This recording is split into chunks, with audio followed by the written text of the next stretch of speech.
Animal movie धमाल मचा रही है। 3.5 घंटे से ज्यादा बड़ी मूवी, वो भी एडल्ट्रेटेड, जहाँ पर फैमिली ऑडियंस तो जाएगी ही नहीं। फिर भी फर्स्ट डे कलेक्शन इतना धमाकेदार, कुछ तो बात होगी इस मूवी के अंदर। अब वो तो मेरे को नहीं पता कि लोगों को इसमें क्या पसंद आ रहा है, बट मुझे इसके अंदर कई सारे धार्मिक रेफरेंसेस मिले। चाहे स्वास्तिक और नाजी क्रॉस में डिफरेंस बताना, चाहे गौमूत्र को पॉजिटिव लाइट में दिखाना, जो कि मैंने कभी नहीं सोचा था कि मेन स्ट्रीम बॉलीवुड मूवी में कभी ऐसा बताया जाएगा। और वीडियो के एंड में आप सभी के लिए एक सरप्राइज गिफ्ट भी होगा, तो उसको क्लेम करना बिल्कुल मत भूलना। अगर आप मेरे पुराने सब्सक्राइबर हो गए तो आपने मेरी RRR वाली वीडियो देखी होगी, जहां पर मैंने रामायण और महाभारत के रेफरेंसेस बताए कि क्या क्या यहाँ पर यूज करे गए थे। तो मैंने उस वाली वीडियो में बोला था कि मैंने शिवलिंग को कभी भी पॉजिटिव लाइट में थिएटर्स में नहीं देखा था। तो वही आज मैं फिर से कहूंगा कि किसी भी मेन स्ट्रीम बॉलीवुड मूवी में मैंने शिवलिंग को पॉजिटिव लाइट में नहीं देखा था। अब हिंदू धर्म के अंदर अग्नि के 7 फेरे होते हैं, बट यहाँ पर हमारा जो लीड कैरेक्टर्स होते हैं वो शादी करने के लिए मंदिर के फेरे लगाते हैं।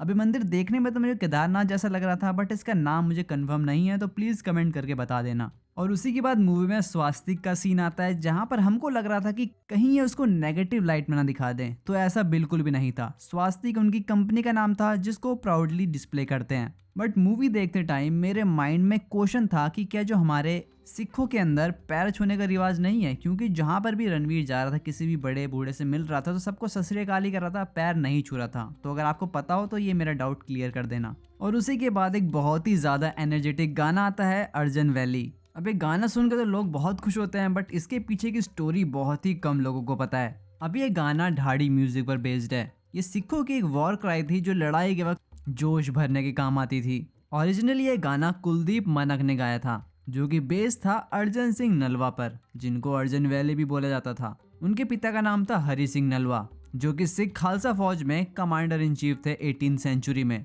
और इन्हीं अर्जन सिंह नलवा ने एक बार एक बाघ को मार दिया था अपने खंजर से। इसी शूरवीरता को दर्शाने के लिए इस गाने का निर्माण हुआ था, जो कि आज तक लोगों में जोश भरता आ रहा है। और हाँ, कई लोग अर्जन देव जी में और इनमें कंफ्यूज होते हैं, तो वो मत होना। इसका जो वीडियो सॉन्ग रिलीज हुआ है, सेम मूवी के अंदर भी बहुत ही जोश भरा सीन था। हमारा कैरेक्टर जो है सबको अकेले ही पीटता है और वो काफी ज्यादा कूल लगता है। बट वहीं पर एक और चीज कूल दिखाई गई है, जो कि हमारी पोशाक। हमारा मेन कैरेक्टर वहां पर धोती पहन के जाता है। इवन मूवी के अंदर एक डायलॉग भी है कि हम लोग तो सूट पैंट में आए और तू धोती में आ गया। अब सिनेमा का आप कितना भी क्रेडिट दो या मत दो, बट ये यूथ पे बहुत ही ज्यादा इन्फ्लुएंस डालता है, चाहे तेरे नाम का हेयर स्टाइल हो या फिर किसी भी टाइप का आउटफिट।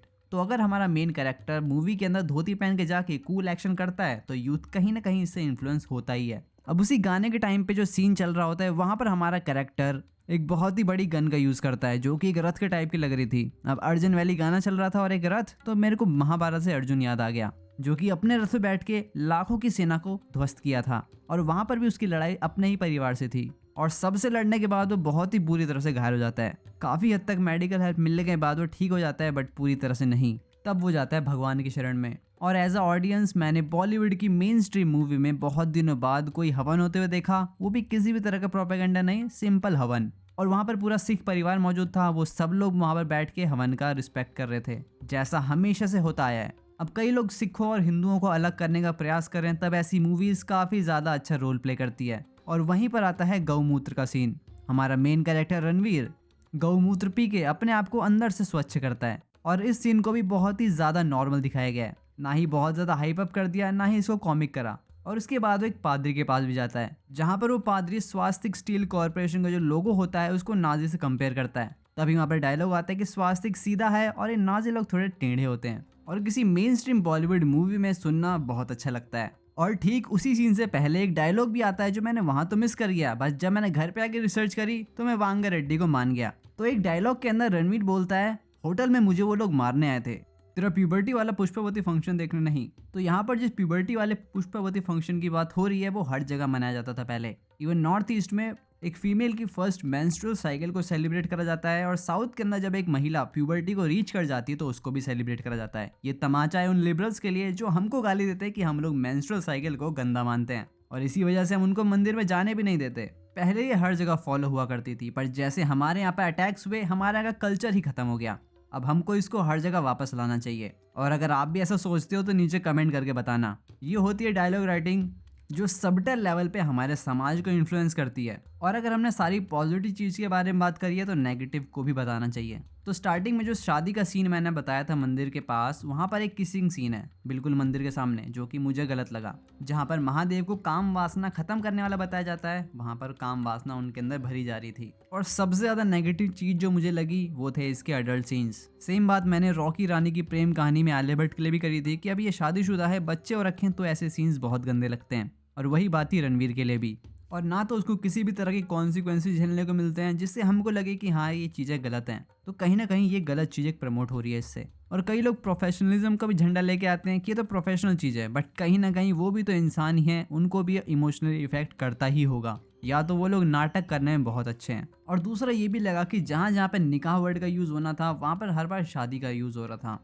अब ये दोनों बहुत ही अलग टर्म्स हैं, नीचे कमेंट कर दूंगा, जाके पढ़ लेना। और कैसे शांति प्रिय लोग जब एक से ज़्यादा महिलाओं से शादी करते हैं तो उनकी रिस्पेक्ट बहुत कम होती है। उनको पिटते हुए, सिर्फ एज अ ऑब्जेक्ट यूज होते हुए मूवी के अंदर दिखाया गया है। इवन उनकी ओवर पॉपुलेशन के ऊपर भी बात करी गई है, जैसे एक ही औरत से इतने सारे बच्चे, उसको भी थोड़ा कॉमिक वे में दिखाया है। अब इन सभी चीज़ों से हमको क्या सीखने को मिलता है कि एक डायरेक्टर जो है मेन स्ट्रीम बॉलीवुड एक्टर से वो काम करा सकता है जो वो चाहता है। अभी तक हम लोग सिर्फ एक्टर्स को गाली देते आए थे, चाहे आमिर खान की पीके हो या फिर कोई भी हिंदू फोबिक सीन। बट हमको ये समझना पड़ेगा कि सबसे ज़्यादा जो गलत लोग होते हैं वो डायरेक्टर और एक राइटर। जो भी सीन्स आपको देखने को मिलते हैं, जिस तरह से देखने को मिलते हैं, जिस एक्सप्रेशन के साथ देखने को मिलते हैं, वो सब डिसाइड करता है एक डायरेक्टर। और सबसे ज़्यादा अचंभे की बात यह है कि ये कोई फैमिली मूवी नहीं है जो धमाका मचा रही है, ये एक अडल्ट मूवी है। और जब भी कोई मूवी अडल्ट होती है तो उसकी बहुत बड़ी पॉपुलेशन जो देखने जाने वाली है वो पहले ही खत्म हो जाती है। तो इसका मतलब ये है कि प्रॉफिट कमाना कोई मुश्किल काम नहीं है अगर आप अच्छा प्रोडक्ट बनाओ। आपका जो कंज्यूमर है उसका सम्मान करो,